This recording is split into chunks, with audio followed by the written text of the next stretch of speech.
wa urithi. Citizenship by descent. Sheria ya raia inaeleza kwamba mtu yeyote aliyezaliwa nje ya Jamhuri ya Muungano wa Tanzania siku na baada ya muungano wa Tanzania, na ikiwa mzazi wake mmoja ni raia wa Tanzania kwa kuzaliwa au kwa tajinisi, huyo mtu anakuwa raia wa Tanzania kwa urithi. Yaani mzaliwa yeye alikuwa kwa balozi au kwa hakika ya balozi, kama ulikuwa balozi kule mfanyakazi wa balozi kwa Tanzania, mzaliwa wa Marekani balozi wa Marekani, wewe basi mzaliwa wa Tanzania. Lakini kama mzaliwa nje ya nchi na mzazi wako alikuwa raia wa Tanzania kwa kuzaliwa au alikuwa amepewa raia kwa tajinisi, basi wewe ulikuwa raia wa Tanzania kwa urithi. Thibitisho mzaliwa nje ya nchi.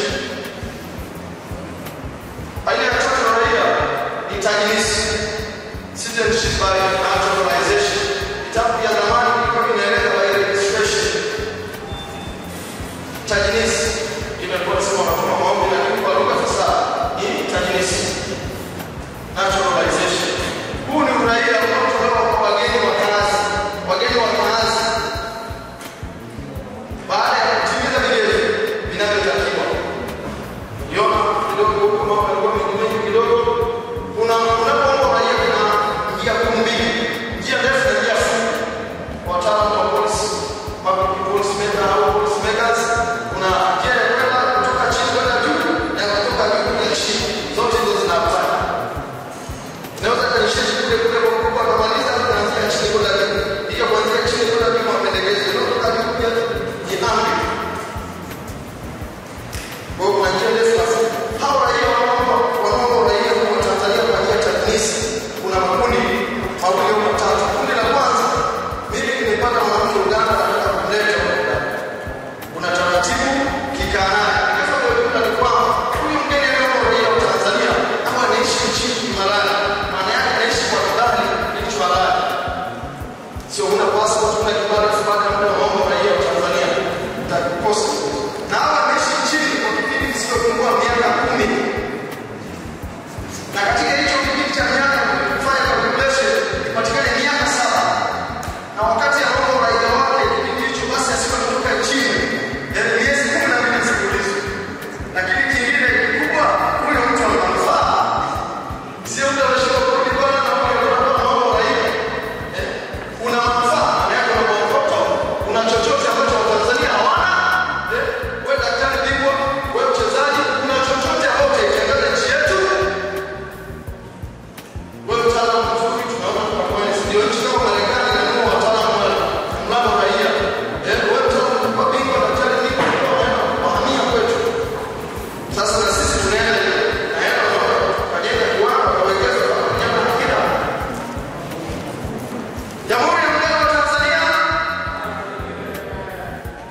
Sasa kama mwanamke kule Uingereza unaishi janja au mtu amekuja kutembelea ameshika kurudi kwa na wale wanaokuuliza raia wa Tanzania naweza kupata hata tukua kwa vizuri. Nimemaliza hapo baada kama kwa swala la kutunza wataalamu wao watakujibu. Nirudi kwenye kipointi ya leo. Passport na hati za kusafiria. Kwa mujibu wa sheria ya hati za kusafiria ya passport na hati za kusafiria imeainisha kuna passport na document au nyaraka nyingine za kusafiria. Passport ni nyaraka ya serikali inayomwezesha mwananchi kusafiri nje ya nchi. Passport ni kwa ajili ya usafiria. Yaani kitambulisho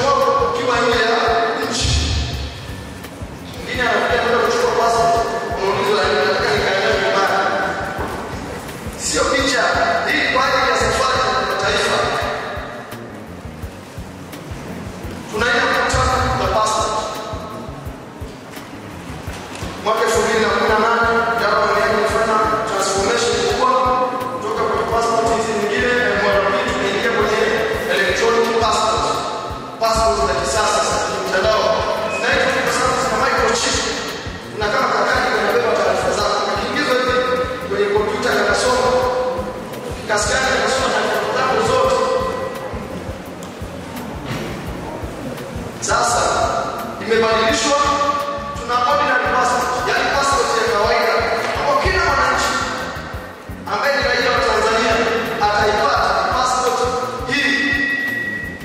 Ordinary passport, passport ya kawaida kwa kila mwananchi ambaye ana sifa tunahitaji baadaye. Unapata hiyo passport na hiyo ni miaka 10. Hii passport validity yake kwa msafiri au msafiri miaka 10 ikifika ime-expire. So umechukua kwa safari kwa niandae kesho utakuja kulipia tena mambo yanaendelea. Zamani ilikuwa ya kijana. Hii passport imebadilishwa baada ya mwaka 2018 zilibadilishwa hii passport. Hii ya kijana ilikuwa ikabadilishwa baada ya hayo ikawa ya blue. Passport ya pili ni passport ya kitumishi. Aina ya passport ya kitumishi unaita service passport. Hii inapewa kwa watumishi wa serikali ya position kwa nafasi zao, wakuu wa taasisi, mashirika ya umma kwa nafasi zao, kwa wilaya, mkurugenzi, msimamiaji mkoa, kamanda wa polisi mkoa, mkurugenzi na ndani wale kwa nafasi zao.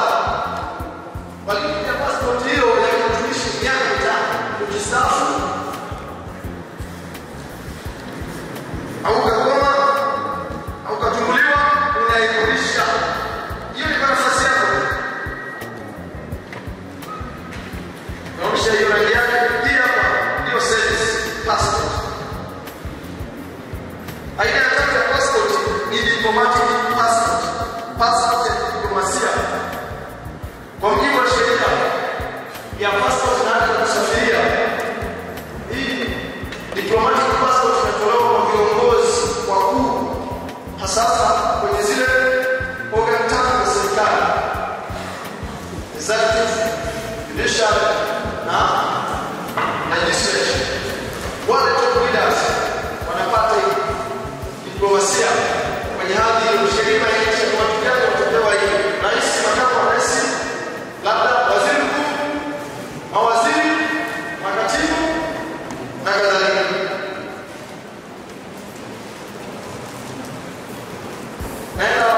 Sasa hivi tunapiga hatua kwa utoaji wa passport. Wewe kama uko vizuri kwenye simu yako na kompyuta yako, huduma zetu ni e-services, electronic services. Nimeendelea kwa kutoa yanayofanyika kuongeza ufanisi wa utoaji wa huduma na kupunguza malalamiko. Unaingia kwenye mtandao au unaingia kwenye website ya idara www.immigration.go.tz, unabonyeza kitufe e-services, unaenda kwenye kama ni passport application, unaingia. Sasa tusikilizane hapo. Nitataja vigezo vya jumla vya kupata passport. Lakini kikubwa raia wako, wewe raia wa Tanzania. Kicho cha kwanza, wewe ni raia wa Tanzania. Ndugu yangu pale amenikumbusha kidogo, wakati nasoma nilikutana swali moja kwenye philosophy. Kipindi hicho baada ya Afrika zilipokuwa zimepata mambo, kulikuwa na debate kubwa. Kulikuwa na swali linaloulizwa, who is an African? Who is in Africa? Mwafrika ni nani? Je, ni nani? Je, ni nani? Je, uzaliwa kwenye mipaka ya Afrika wewe ni Mwafrika? Hilo swali tunaliona na Mwalimu Julius Nyerere, akina Karo, Amesi sana, leo sasa pamoja na Peter Abraham, akina Muammar Gaddafi. Mwafrika ni nani? Je, tuko na nani kwa Mwafrika? Hilo lilikuwa swali kwangu kidogo, hata nilikuwa mwalimu. Ilikuwa na wafungia wanafunzi wangu wa civics. Na wauliza rangi nyeusi kwenye bendera yetu ya taifa inawakilisha nini? Wanasema watakosa. Mwalimu, tuulize mmoja wao.